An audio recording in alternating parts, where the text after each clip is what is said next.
Puntahan natin yung second title muna natin. Ano yung nababalitaan natin na meron daw sightings kay General Bantag? Meron yun ang kumakalat sa...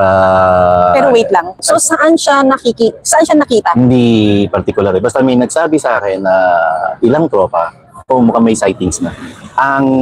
Tapos meron pang sumundot. Baka may negotiation na rin. Okay. Baka, alam mo yung mga kwento ang barangay di ba?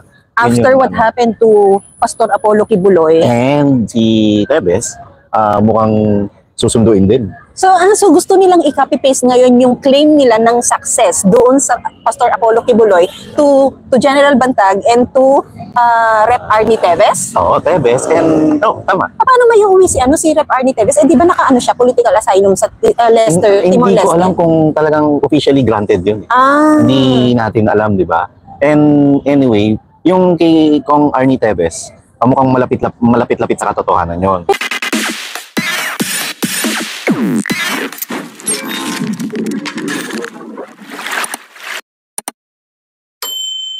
Pero Marlon, di ba remember yung kay Kong Arnie, di ba remember yung press release ni Boying Remulian na iuuwi na, tapos bumalik ang NBI representatives na nagpunta sa Timor na empty-handed, luhaan.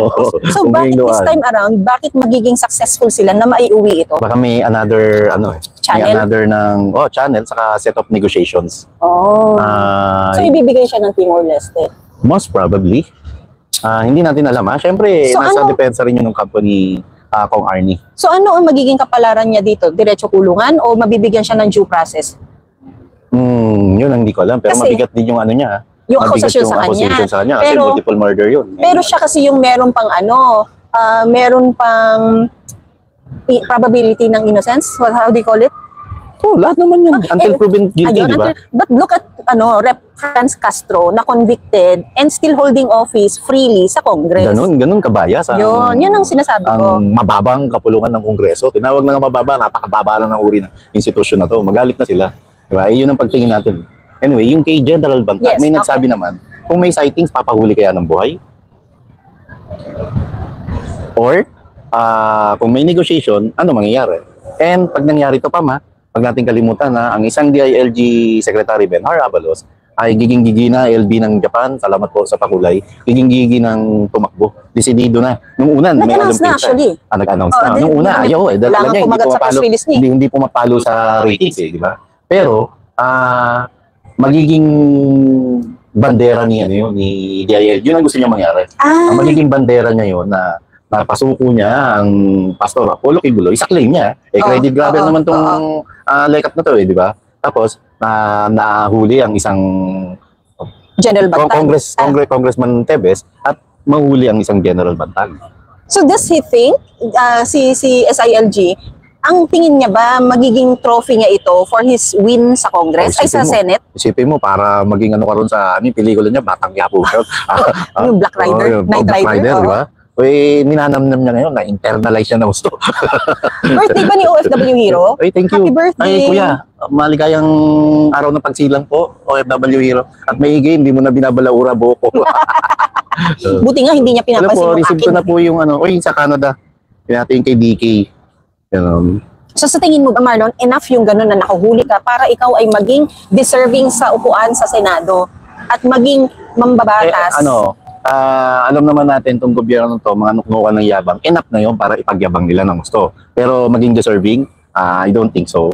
Hindi ko alam, Pam. Ano yun, ilalayayabang yun, ibabandera niya yun na ito ang accomplishment ko bilang DILG Secretary. Pero wag natin kalimutan, yung 18 PNP officials na pinagsabit nila ng courtesy resignation dahil sa di umano'y, sabi nila ni General Acordano nung panahon na yun, PNP chief, na maraming mga PNP officials ang sangkot sa pinagbabawal na gamot. Ang tanong ngayon, ano na ang resulta ng 18 PNP officials? May napatunayan na ba kayo o lumabas ba sa resulta ng investigasyon nyo na ilan sa 18 ito o lahat ba sila na pinag-resign nyo ay sangkot sa pinagbabawal na gamot? At bakit tahimik ka, DILG Secretary Benhar Abalos?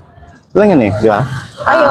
Thank you, ikaw na may birthday, ikaw pa may pakulay. Pero Marlon, if we become very objective about this criticism of SILG, he's become mayor ba? Matagal na long-term mayor yan sa Mandaluyong, di ba? Lang yan pag binanggit mo Mandaluyong, nagsasalitan lang sila ng tatay niya. Mag-ama, di ba? Si dating Comelec Chairman Benhur Abalos. And wag natin kalimutan nagharing uri ang pamilya Abalos nung after ng EDSA People Power One Revolution. Kasi doon nagsimulang naging mayor ang isang chairman, Ben Berger Abalos. Yung Berger. Oh, yung term lang niya, pronunciation niya sa Berger. Di ba? Tapos hanggang naging kalihim din ba siya ni PRRD?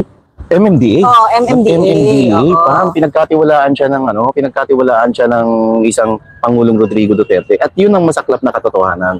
So sa mga to, kahit sa mga kongresista, marami dyan sa mga yan ang talagang halos imuri ng wet o tubong ni PRRD nung nasa palasyo pa ito ng Malacanang. Tapos ngayon sila yung nakikita mo nangunguna para atakihin ang hindi lang mga Tatay Digong, kundi pati si BP Sara Duterte. Benji Pugales, thank you. Merong Benji Pugales, maraming salamat. Merong ultimo si Saldico. Congressman Saldico, pinupuri niya yung kagalingan ng administrasyon ni Duterte. Noong 2021, no? Meron siyang maraming salamat sa mga Duterte, bla bla bla. Tapos ngayon, kung magsalita ka, budol. Oo, budol brand nila. Hindi ba nila naiisip na yung budol? Sino kayo nag-handle ng comms nitong si Si Saldi? Oo, Saldi ko, no? Kakilala mo? Oo, kaibigan natin, di ba? Kaibigan natin, oo. Kampong Chicken, maraming salamat po sa kulay. Speaking of Kampong Chicken, kumakain ka ba ng Choose to Go? Isa pa yun, no? Ang gagaling, alam mo, may na-feature yan yung isa sa executive niyan, na humanga ako dahil nag-AIM pa, tapos tapos ganyan, no? Napaka-cheap nung campaign ad nila, no? On the expense of another person, i-advertise mo yung product mo, and then you expect people to buy it. Ang tali-talino na ng mga consumers ngayon, Marlon. Sobra. At saka, bakit kailangan mo, kailangan yung babuyin o isalaula yung diba? Yung isang personalidad na alam naman nating lahat na hindi pa siya guilty. Yeah. Dahil wala pang hinahatol sa kanya ang kataas-taasang may presumption of innocence pa siya. Yun pala yung kay Arnie Teves na sinasabi ko, Marlon. Sa lahat ng ito, puro accusations pa lang din, wala pang naisasampa sa korte. Even him is challenging the Congress, di ba, nung siya ay inalis sa kanyang pwesto, na kasuhan niyo ko, wala kayong kasong isinasampa sa akin. And now, bigla siyang inalis doon sa pagiging kongresista niya at yung budget ng kanyang distrito ay isinampa sa, ewan ko kung sinong caretaker ngayon ng mga budgets niya, di ba? At kung sino na yung bagong umupo. And then here comes Franz Castro, convicted of child abuse. Yes. Child abuse. Tapos freely, malaya na nakakaupo doon, nakakapag-interpolate ng mga nakakapambuli, di ba? Kini-question ang isang halal ng 32 million na sangkatauhan ng Pilipinas.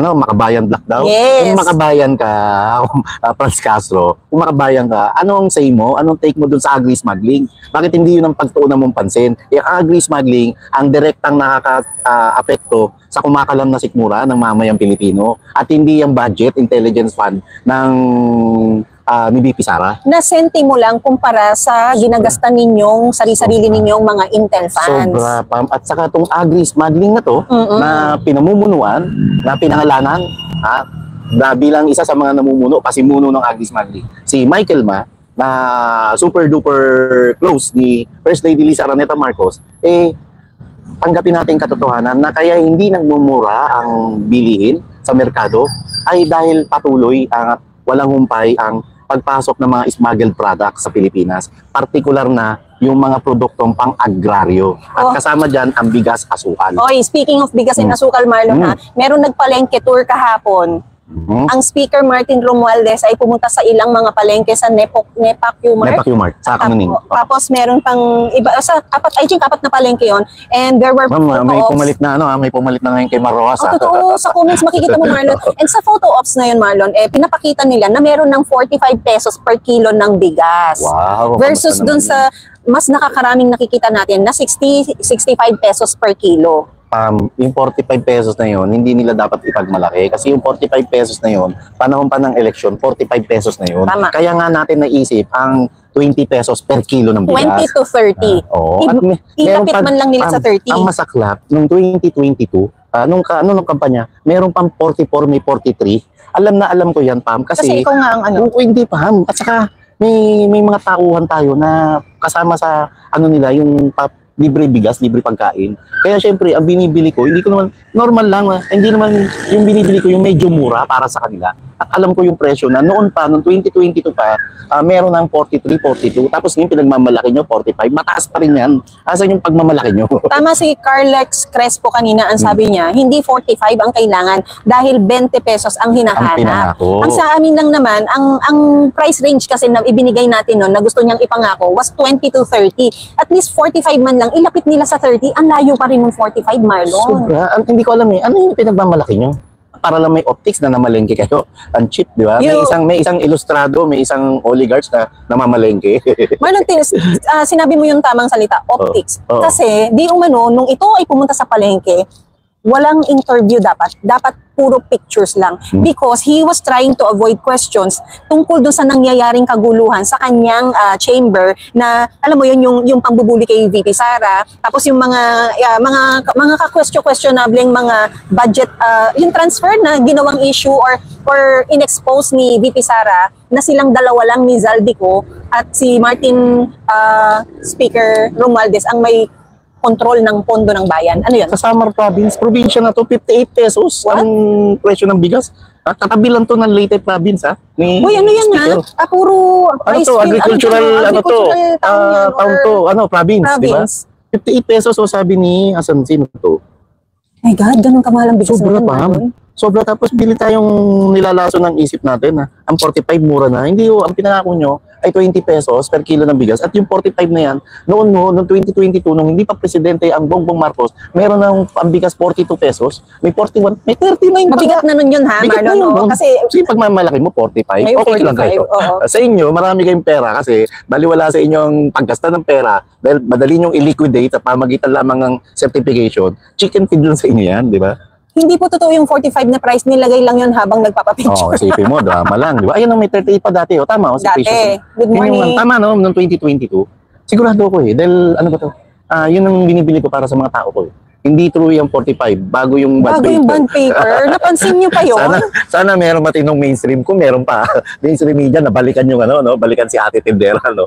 So, balikan yung baka nag-iba na yung niya, no, yung postcard niya, hindi na 45. Hindi na 45, for optics lang, di ba? Well, ano yun, nabayaran din yung mga tindahan na yun para kung sakali i-manipulate mo. Baka binili na yung araw na yun na bigas nila. Ang 500 piso pag pinang-ayos mo sa isang ordinaryong tao, malaking bagay na yun. Diba? Magko-cooperate ka na sa gusto. Bibili ko nga lang sa parking boy ng 50 pesos. Oo, masaya na. Ito, 500 pesos. Gagamitin pa tapos nasa TV ka pa. Malamang sa malamang, di ba? Ito bang mga, let's say, nabanggit kasi natin yan si Speaker Martin Romualdez at saka si Rep Zaldico or Congressman Zaldico. Sila kasi yung superstar sa series of interviews na meron si VP Sara. Sa tingin mo, meron bang kalalagyan si VP Sara sa mga expose na sinabi niya? Dahil yung ginawa ni VP Sara na hindi pagsipot, mukhang luto na yung mukhang luto na yung impeachment para kay VP Sara. Na hindi ko alam kung magtatagumpay ito. Na hindi rin naman kinatatakutan ni VP Sara based sa mga statements niya. Hindi. She's actually expecting it na mangyayari dahil she's going against the flow ng mga direction ng mga kawatan and siya ngayon yung pilit na kumakalaban dito sa mga to. Tama, Pam. At saka hindi ko alam kailan, anong time frame nila? September 27 mag-session break na. Session break na naman pala. May recess, tapos ang balik na nila November 3. November 3, nakapag-declare na ang mga tatakbo, nakapag-file na ng candidacy. And ito pa, meron akong latest information kanina na di ba dapat October ang filing ng candidacy. Hindi ko alam ano pa objective nila. Ay, nakita ko yan. Na minumove daw nila ng November. So ano to? Is that legal? Yun din ang tanong ko may posible raw. Pero ano to? End bank decision lang ba? And kailangan tanungin to. Kailangan tanungin to sa Commission on Elections na hindi pa rin nalilinis ang pangalan ngayon, ha? Ang nag-win si Congressman Dante Marcoleta, ha? Huwag natin kalimutan, ha? Tapos ang mamamahala ng eleksyon natin, yung COMELEC na may bahay dungis. Nakikita nyo ba yung yung spider web ng connections ng mga kawatan ngayong paparating ang midterm election, no? Kasi nagkakaroon talaga ng expose. At based naman dito sa mga expose ni VP Sara Marlon, ito ay base sa mga paper trails. Makikita dahil merong GAP, may GAA, may NEP. At nasa record. Nasa transcript of record. Yes. Nasa record. Lagi niya binabalik yun. Nasa transcript of record na pwedeng busisiin nyo. May naghamon pa meron pang isang broadcaster nagsabi, bakit daw ngayon lang sinabi ni VP Sara? And bakit hindi pangalanan? and bakit daw hindi kinasuhan. Ano mga ganong mga depensa nila. Okay. Gets ko na yung broadcaster. Wag na natin mga ganong depensa nila na bakit ngayon lang, wag ko kayo mag-alala. Naniniwala ako, gipitin nyo pa na si Bip, talagang papangalanan yung mga kongresista. Alam mo Marlon, yung bakit ngayon lang, na tanong na yan, I think it's still better that someone is speaking up than stay quiet and forever hold your peace, ika nga, di ba? Yung salitang yun, ibabalik din natin sa kanila yun. Bakit naman nung nakaraang budget deliberations, hindi nyo hinaras, hindi nyo binuli ng ganyan si VP Sara? Yan. Bakit ngayon lang rin? Why are you this time around breaking the parliamentary tradition na years pa ginagawa na? Naman, and bakit si 689 pa lang rin ang nagla-like? 2,000 na ako kayo. Makita yun kagad. Pakipantay naman ko. Yun yung medyo, ewan ko, yung impeachment na to, ang dami, kagabi sinabi mo sa akin yun, wow, ang ganda ng relos ni Pamela, hindi ko nabagitin yung ano. Hindi ko lang binagit na. Nabili ko to sa Shopee. Okay. Anyway, hindi ko alam ano ba to? Paano nila i-railroad to? Sa September 27, naka-recess na, di ba? Tapos... That's a week's time, Marlon. Ano na tayo ngayon? Di ba? November 3 ang balik. Tapos, tungkol dun sa budget pala, meron tayong good news, Marlon, no? Pero wag muna nating i-announce. Saan to? Wow. Kailan yan? Saan yan? Ayan, we'll see. Okay, good luck. Yung sa budget, yung gridlock na nangyayari, dahil... Ay, maganda yung term mo, gridlock. Ang dami mong ano ngayon. I like that. Huwag mo na pa-define, ha? Pwede mong i-spell. Lock na lang, pwede, lock na lang. Anyway, yung sa budget na yun, Pam, no? Ay, sorry, grid ba? G-R-E-E-D? G-R-I-D. Akala ko E-E-D. G-R-I-D. Anyway, sorry. yung isi-zero budget ng House, no choice sila Hindi ko alam Kasi... Is that possible? Yung sinasabi nga, 1 peso lang din Pam, alam mo ba, ginawa na to ni PRRD? Noong time niya, sa Commission on Human Rights, siniro budget ng Congress ang CHR. Pero ang ginawa ng Senate, hindi pumayag. Inaprubahan pa rin nila. So, because they know it's unconstitutional. You have to dissolve that office before you can do such. Etong CHR, maliit na tanggapan lang to. And puro appointee yung mga nakapwesto. Samantalang ang OVP, isang tanggapan na talagang nakasaad sa saligang batas. Tapos, ang namumuno rito ay may mandato ng mamayang Pilipino. At hindi basta mandato, 61% ng bumoto dahil 32 million votes ang nakuha ni VP Sara. Pag siniro nila yan, sigurado ako sa Senate, i-aaprubahan yan.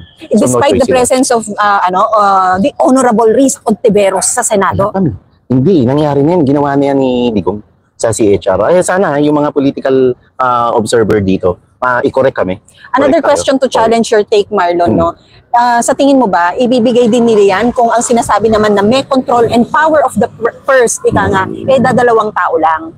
First time kasi ngayon talaga, Pam. Masyadong ngayon lang naging sobra-sobra naging makapangyarihan ang House of Representatives. Ang pinakagagawin lang dito ng Kongreso para lang maibigay uli o ma-restore yung palang term doon, ma-restore uli yung dating budget. Anong sabi gamit ko dati, retroactive o i-restore, ulitin lang yung dating budget ng 2024 or 2025. Ang tatanggalin lang dito yung mga projects. Ano yung mga projects na yun? Yung burial, yung medical, relief operations, yung libreng sakay. Yung meron din siya yung di ba meron siyang, pag nagka-travel siya, may sinasama siyang parang top performing student na may potential na maging VP or leader ng country. Tatanggalin din yun. Basta lahat ng may kinalaman sa direktang pagseserbisyo ng ikalawang Pangulo sa mamayang Pilipino, posibleng tanggalin yun. At affected din pala dito, Marlon, yung mga OVP satellite offices, no? Posible. VP, Posible. Kasi ang kinakatakot naman nila dito maging hub ito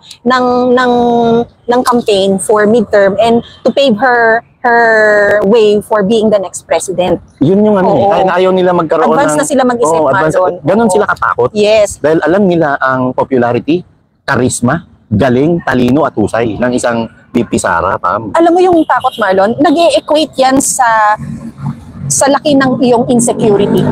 Bakit ka insecure? Kasi bilyon-bilyon na ang pinamumudmud nyo sa mamayang Pilipino na hindi naman ninyo pera ay hindi kayo makapalo sa hindi man lang talagang hindi tumataas. Kaya pilit nilang gustong baguhin ang sistema ng gobyerno meron tayo na magkaroon ng isang prime minister, and they were hoping na ito ay maging si Speaker Martin Romualdez. Diba? Ito nakakatakot dyan. Pagka naging parliamentary form of government tayo, prime minister, ang pipili sa prime minister, yung members of parliament. Oo. Pag ang isa sa miyembro ng parlamento ay super yaman at talagang super galante, very generous, malamang sa malamang ang mauupo dyan para maging vice president, yung namimigay ngayon, yung katulad ng title natin kagabi, yun yung merong 100 million each pesos na guaranteed para pang campaign pan nyo. And meron pang 777. Ayun nga Marlon So it's not just 100, it's more than that. 121. Kasi yung 777, 7 million sa AI, 7 million sa Tupad, 7 million sa AKAP. Diba? Marlon, sa tingin mo naman, dito sa expose na ginawa ni VP Sara, sa tingin mo, gaano maapektuhan ang re-election naman ng isang Zaldico sa Bicol, sa kanyang party list na Ako Bicol? Ito lang, assessment lang. Sa tingin mo ba, ang tao ngayon, they're much wiser into parang pag-assess ng qualified candidates? Yun ang malungkot na katotohanan. Or nabili na malungkot na katotohanan. Hindi pa rin ganun kamulat ang mamayang Pilipino.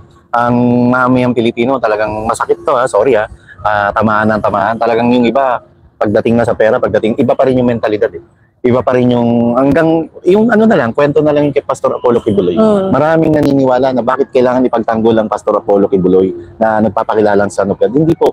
Ang issue dun ay kung paano nilabag ng sobra-sobra yung karapatang pantao. Kung paano binaboy, kung paano binaboy ng kapulisan yung sinasaad sa batas at karapatan ng mga miyembro. Karapatang makapagpahayag, karapatang makapagsimba, makapagbasal, wala yung binaboy yun. Yun yung malungkot na katotohanan pa. Pagdating kay Congressman Saldico, na alam naman natin na siksik, liglig, at nag-uumapaw ang salapi ngayon, di ba?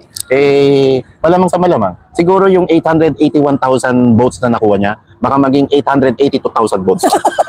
Yun lang na naidagdag, Marlon. Hindi, pero Marlon, totoo naman kasi yung sinasabi ni Senator Joel Villanueva. Ikaw na, si Dracula, talagang siya mong ginawang gwardiya ng blood bank.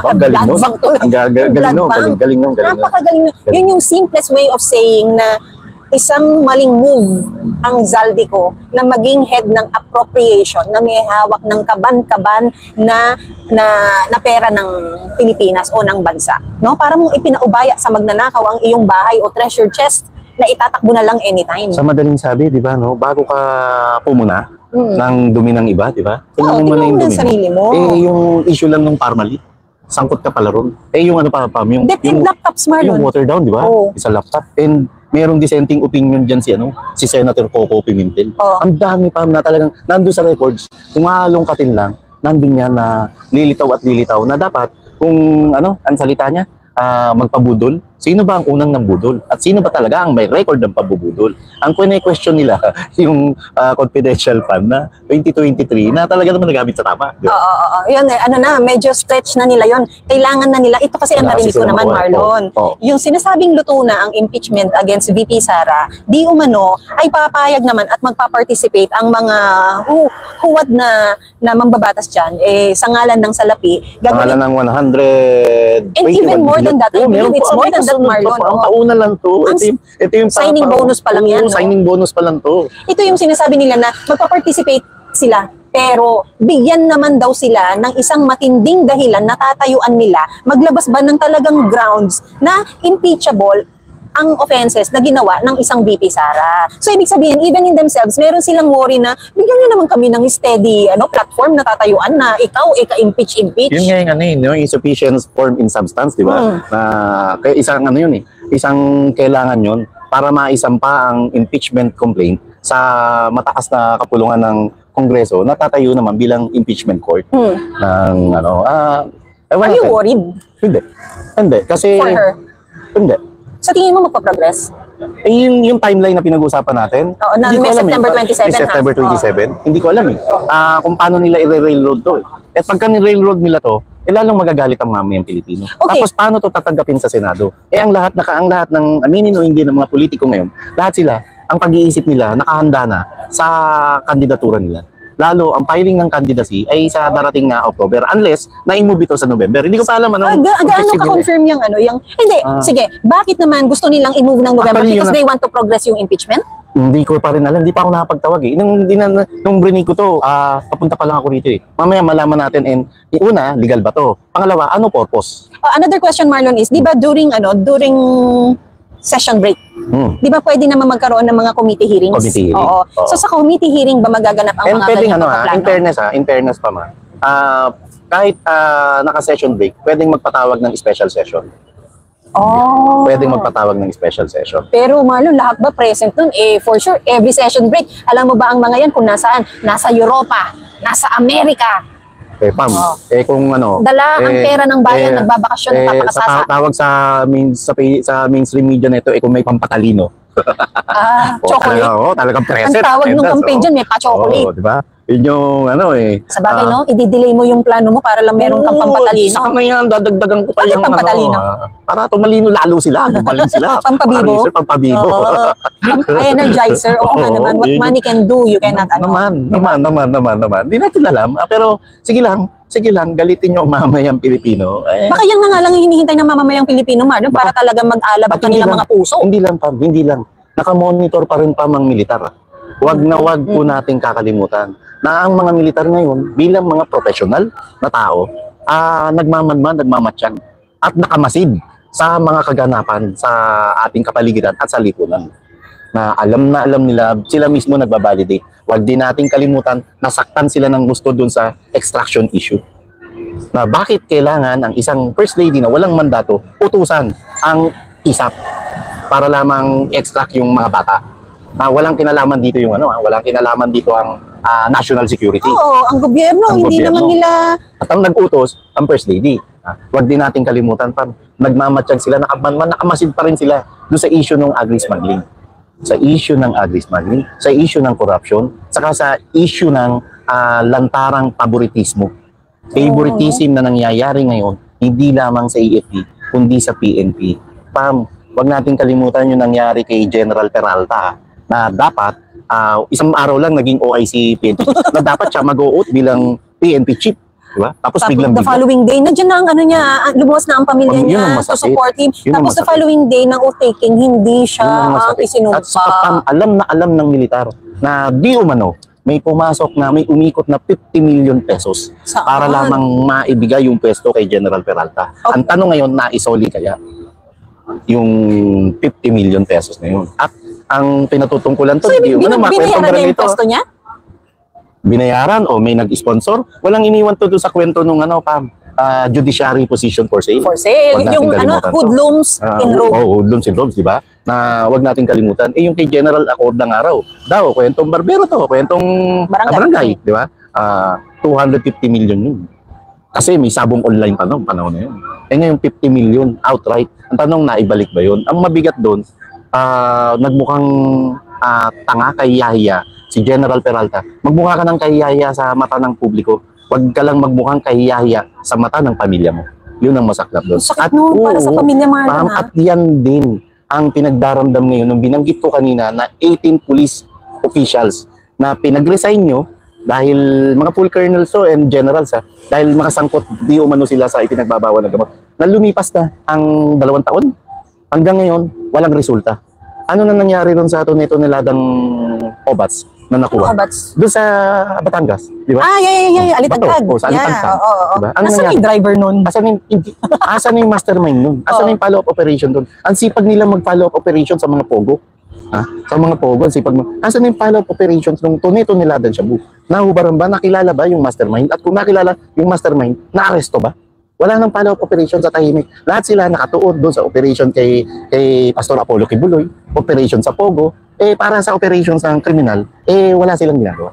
Speaking of yung masakit para sa pamilya Marlon, should we still be even surprised na ganito talaga ang asal ng administrasyon na to sa pagpapahiya ng mga tao? Kasi tingnan mo na lang, ang pinaka-recent na napahiya on national TV was Tansinco, the immigration chief, na it was Senator Tolentino who broke the news to him while involved in an Alice Guo hearing na sinabing, nasa balita, totoo ba to? Hindi na ikaw ang chief ng immigration. Ngayon lang nangyari yan sa administrasyon to. Alam mo, may comment pa yung isang military official Kaya nangyayari yan kasi bangag ang commander-in-chief. Actually, that's the ano. At kaya yun ang thinking, sorry pa ma, Yes, yes, yun ang yes. thinking ng mga military officials kung bakit hanggang ngayon iniiwasan ang issue ng drug test. Kung bakit hindi hinaharap ni BBM na magpa-undergo ng hair follicle drug test.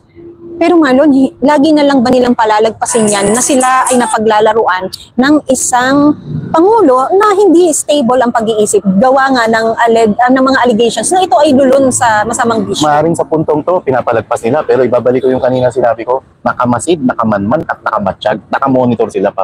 Nakamonitor sila. And naniniwala ako nakamonitor sila dahil etong mga military So ano yan, officials pagdating ng tamang panahon, gano'n? mag-aayos sa sigera, di ba? Oo. Pagdating ng panahon, Oo. we'll see, di ba? And pag ginalit pa ang mamayang Pilipino, lahat na ng elemento para wag naman, di ba? Lahat ng mga kinakailangang elemento para sumiklab ang isang pag-aalsa ng taong bayan na may tulong ng militar, hindi natin alam kung mangyayari ba ito o saan papunta ito. Pero kasi Marlon, ang tanong din dyan, pagdating ng panahon na hinihintay nila, gaano pa sila kabuo noon? Gaano pa kayo ka-rock bottom noon? Gaano pa kayo katibay by that time na yung pagdating ng panahon? When is the right time? And when is the wrong time? Isn't now the right time? Mahanap ng timing. Mahanap ng timing. Mahanap ng timing. Lalo pag binaboy pa nila tong eleksyon na to. Ayun, kasi ang dami ng dapang-dapa, Marlon. Sobra. To be honest, ang dami ng dapang-dapa. Sobra. Hindi, ang dami ng gutom. Ang pinaka-basic dyan na madami na is ang dami ng gutom. Grabe, kakalungkot. Dami ng gutom, ang dami ng walang trabaho. Ang dami ng hindi makakain ng sapat na ng sapat na pagkain. Yung nutritious meal na Nutritious meal, tinatawag, di ba? Wala na pa. Wala na. Yung trabaho, may trabaho ka ngayon, bukas wala yung alam mo yun, yung disenteng hanap buhay, wala. Ang mabigat pa, tumataas ang krimen. Tapos, 5-5 na lamang ngayon ang shabu. Sorry, binanggit ko na naman. Pero Marlon, alam mo, ang pagtaas ng krimen, dahil yan din sa sa kagutuman ng tao. Kapag ang tao, Marlon, gutom, para talaga maibigay mo yung para sa sarili mo, gagawa at gagawa, you will resort to doing crime. Tama, main factor yun. Main factor kasi ang sikmura. Pero ang isang factor din doon, kaya tumataas ang krimen, kasi yung iba, dahil na rin sa bisyo. At yung iba, access kasi, no, yung Marlon? access Oo. andyan yung andyan yung shabu no? May bisyo ka. Nasabi ko. Pangalawa na naman. Ang kulit mo. Anyway, di ba? Andyan di ba? Tapos, at pagka nasingot mo to, langhap, sarap na naman, siningot mo to, di ba? Iba na naman takbo ng utak mo. Mapapasinghot ka sa sarap. Mapapasingot ka sa sarap. Just to go. Yung ba yung nagsabi, i-cancel daw, i-boycott daw. Para kasi natin yung cancel culture Kailangan i-call out natin. I-call out, yes. natin yung sayang I think na binaba na yung meme na yun or yung ads nilang yun. Dinilit na Yung yata. isang boss chief dyan na na-feature sa napanood ko na ang galing nung believe ako kala ko eto na ba yung Ramon Ang na isang little Ramon Ang na I don't know, hindi ko alam nakalusot sa kanila sa mga executive. Hindi kasi minsan yung height ng emotion mo ba? Na, nagte-trend ditong ganito, gamitin natin. Yung hindi ka na clear-headed na Yung di ba yung sa street name, yung sa Puyat? Hill gazing, yung gano'n. Hill gazing. Yun, pero maintindihan mo yun kasi kailangan lang makakuha ng attention para yung public, yung produkto nila mapansin ng publiko. Kasi bago pa lang sila. Pero ang Chooks to Go, may pangalan na yan. Hindi nyo na kailangan gumawa Binangga niya ng Andox Oo. Ganun, yun yung Pero between the two, anong mas gusto mo? Chooks or Andox? Gusto ko yung libre. Basta libre, masarap. Hindi yung hindi yung kinatay lang sa bakuran. O yun, alin, yung native? Sarap. Yun pa. Hirap naman lutuin nun, Okay. Tapos nakakamay ka. Tapos nakataas pa. Palang ganyan. Hindi mo may taas. Isasawa ka. Yun yung, di ba? Sarap daw. Pero yun, dadaan natin sa biro, no? Yung impeachment po ni VP Sara, pilitin man nila to, natin alam. Pero naniniwala ako na lalo lamang itong magpapainit sa galit ng mamayan. Forecast lang, mabilis na forecast bago tayo magtapos, Marlon. Sa tingin mo, kung hindi umubra ang impeachment, ano ang papaypayan nila? Meron pang isang hindi nangyayari. You know what? ICC, yung ipadakip mismo ang isang FPRRD. Tama, sabihin ko yan Tama. Ang dami nilang bala, no? Kasi nagawa na nilang ipaputol ang prangkisa ng SMNI. Ginawa na nilang pamamahiya kay Pastor Apollo Kibuloy. Andyan na yung budget ni VP Sara na kanilang kini-question. And now the impeachment of VP Sara. Tapos kapag itong mga ito ay hindi umubra dahil hindi kinakagat ng tao, ano ang papaypayan nila? Para lang kung wari, gusto talaga nila ipilayan ng mga Duterte. Pag hindi man umabot to dahil sa deadline ng eleksyon, Yes. ang pipilitin nilang gawin, maipanalo lahat ng mga tuta nila. para pag naipanalo lahat ng tuta nila, bago dumating ang 2028 elections, maipursige, maisulong yung inaasam nilang impeachment kay VP Sara at maipakulong ang PRRD tungkol Diba? doon sa ICC. Oo. Yun yung Yeah, So, may mga fallback sila. Ang problema rito, ginagawa ito nila gamit ang pondo ng mamayang Pilipino. Nababalaura, nasasalaula na ang kabangyaman ng Pilipinas, binababoy pa nila ang tunay na demokrasya, tunay na diwa ng demokrasya. Yun ang masaklap to. Yeah, kaya yun ang lagi natin pilit na sinasabi na mas maging matalino sa pagboto, iuupo ninyo. Hindi yun dahil ikaw ay nakakategorya dito sa lineup na to, you are that person all the way na magsasalba dun sa taong tinutulungan natin. Hindi, yung iba nga dyan, Marlon, nabili na. Yung iba dyan nananahimik dahil alam nilang sasablay sila. Yung kaluluwa ng mga yun, nakasangla na dun sa iba. And you will not expect na sila pa rin yung taong akala ninyo para dun sa isang tao. I'm just saying. I'm just really saying. Sobra Shut up pa. na ako. Ito pa mo. Galing sa, ano lang natin tungkol sa crime kanina, di ba? Balik lang natin. Oh my gosh. Galing doon sa, ang source nito, Institute for International Law of Peace and Armed Conflict of the Top 1 tayo. Top 1 ng Philippines. Top 10 na lugar na may mataas na World Risk Index. Yung World Risk Index na yun, ano ha? Hindi lamang yun sa gera, sa krimen, pati sa corruption. Lahat to. Top 1 tayo, 46.91% 46.91 ng Philippines. Ang Indonesia, top 2, 41. Ang layo. Ang layo ng agwat, nasa 5. 41.13. Tapos ang India, 40.96. Ang Colombia, 37.81. Tapos ang Mexico, 35.93. Kasi mas mataas pa tayo ang Mas Mexico. mataas pa tayo Mexico, yan ang ano ng mga kartel. Cartel, yung drugs, di ba? Di ba yung mga pelikula na lang sa Netflix, nangunguna ang Mexico. Di ba? So, parang nailipat na rito bagay. Si Pablo Escobar, ano di ba? Nagtulak lang. At saka hindi siya politician, nabigo siya. Na minsan nanalo, binaboy. Si Breaking Diba? Bad, napanood mo yung Breaking Bad sa Napanood ko rin. Netflix? Kailan bumitaw na ako pagka-series na nag-iiba na yung spin ng story. Pag yung panood ko dragging isa. na. Oo, Pero yung mga first episodes nung maganda, di mo bibitiwan. Ang tanong ngayon, sino ang bagong Pablo Escobar ng Pilipinas? Sino? Ikaw sa tingin mo, kasi Pablo Escobar is not the type na talagang yung gumagamit, yung itsurang gumagamit. Siya yung mastermind ng ano Huwag natin kalimutan. Sino Breaking ngayon? news nga pala, Oh. binebenta yung bahay ni Nino? ni Sayarot sa Ayala, Alabang Village. For sale, lahat ng mga agents dyan, yung brokers, licensed brokers, licensed agents. Parang ano yun, para binebenta ang bargain nyo, 150 million sa mga tulad namin bilyonaryo, chicken feet. Hoy, meron tayong kaibigang bilyonaryo nung napakitaan. Kasi yun, nag-i-invest talaga sa realty yun. Nung mapakitaan ng deed of sale, edi sabi niya, okay na to, mababa ang presyo, mura. Ayala, Alabang Village. Pag-turn niya ng page, name of seller. Tapos sabi niya, putong ina, ayoko mo. Baka madamay ako dyan. At sino si Sayarot? Si Sayarot lang naman po yung nahulihan ng sandamakmak na coke na lagi rin siyang kasama sa foreign trips ni PBBM. Siya yung nag-ala F1 race sa Alabang, di ba, na Yes, sinundo ni Bullet Alusos Oo. ng dating may-ari ng Tikbulaga. At ito, yung sala niya ay na-clear under the administration of Marcos Jr. Wow. Di ba? Na-clear siya, di ba, sa ano niya? Wala akong info Pero di ba ganyan na tayo katindi. Bakit for sale ang bahay? Wala nang negosyo? Baka O gusto nang umalis ng bansa?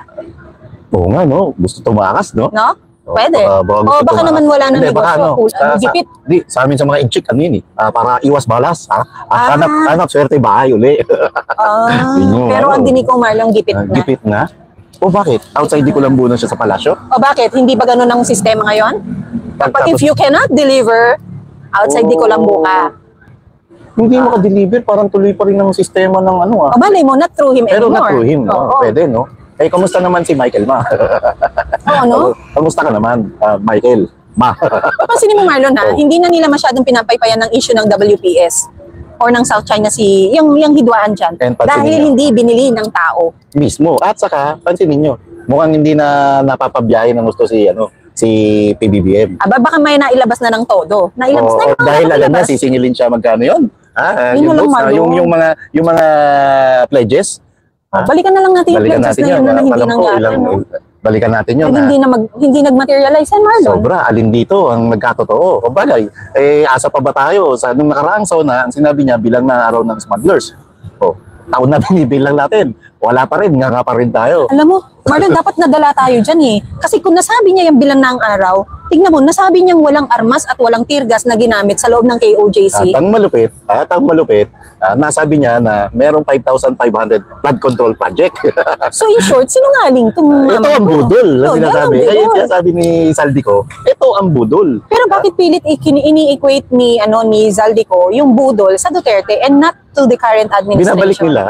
Alam nila ang salita ng ang salita ng budol ngayon, usong-uso binabalik binabalik sa Marcos Jr. Oh, kaya pilit nilang binabalik. Hindi ho bobo yung mga nag-oobserba ngayon sa politika para ibalik din namin ang ibalik sa inyo.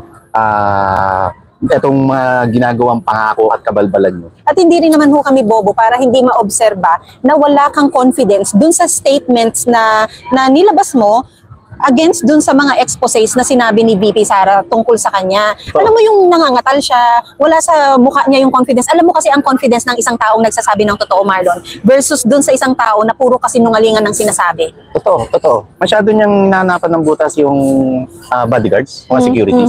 Wag niyong kakalimutan, bukod sa pagiging vice president, dati pong presidential daughter ang VP Sara. And bakit ikaw, Saldico? Ilan ba ang security mo?